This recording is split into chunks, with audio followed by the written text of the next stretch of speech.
Dollhouses are meant to be charming, but what if one held a world of unspeakable horror?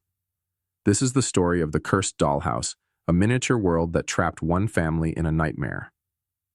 When Sarah and her daughter Lily moved into their new home, they found a beautiful dollhouse in the attic.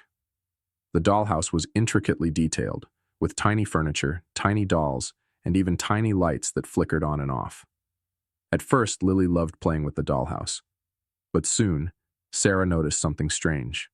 The dolls would move on their own, their tiny eyes following her as she walked by. The lights would flicker even when the dollhouse was unplugged. One night, Sarah woke up to the sound of tiny footsteps. She followed the sound to Lily's room, where the dollhouse sat on the floor. The dolls were gone, but the footsteps continued. Sarah looked inside the dollhouse and saw something that made her blood run cold. The tiny dolls were moving, their tiny faces twisted into grotesque smiles. They were reenacting a scene of a family being terrorized by a shadowy figure. The next morning, Sarah tried to get rid of the dollhouse, but it always came back. The dolls began to appear in other parts of the house, their tiny voices whispering in the night.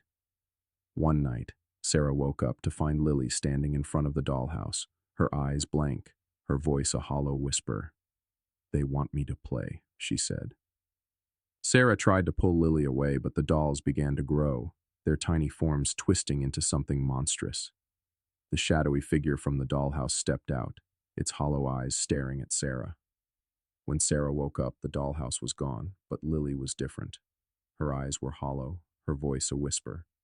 And sometimes, late at night, Sarah can still hear the tiny footsteps calling her to the dollhouse.